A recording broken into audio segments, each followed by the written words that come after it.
Alrighty, to begin, we need to take a look at how to install WordPress. So let's take a look. So what we're gonna do is I am going to install it in my local machine. Of course, this works as well in your hosting environment, either if it's share or if it's a virtual private server or private server. This works, of course, for any hosting environment with LAMP. So the first thing that I'm going to do is create a folder where I'm going to put my WordPress installation. As you can see, I have one here, and so I'm going to create another one. So to do that, I'm going to download WordPress directly.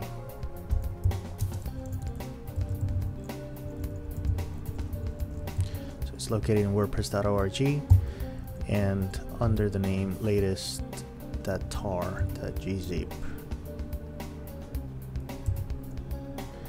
And so it goes to work, it downloads. I'm using a command named curl. And there we have it now in our local machine, latest.tar.gzip. So I'm going to untar that.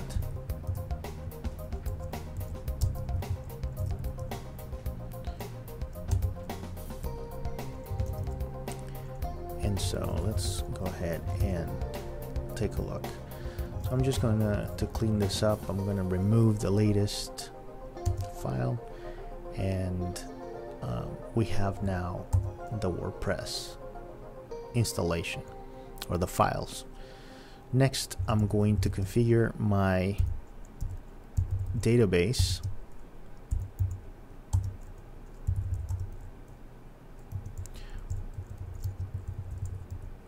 I'm gonna call it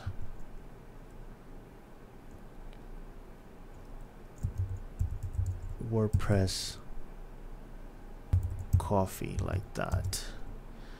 Yeah, so it didn't really like the dash there, so I'm just gonna leave it like that, WordPress Coffee, and copy this so that I remember the name. Alright, great. Of course, if you're doing this in a public environment out on the internet, you probably don't want to do it with the root username and password. So very important to change that. In this case, since I'm doing it locally, then it doesn't matter. I'm actually going to use that root username and password. So we can exit from here, and let's go to the local host CTT/WordPress. So here we can we'll go through the configuration file. Database name is, of course, WordPress Coffee. Username is the username, and the password for your MySQL installation. And then submit. This should be pretty straightforward. Give a site title to your website. CoffeeTown.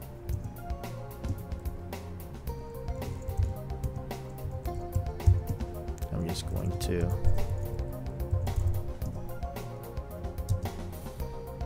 fill out the different options here, and then hit install WordPress at the end, and that should take care pretty much of the installation process of WordPress.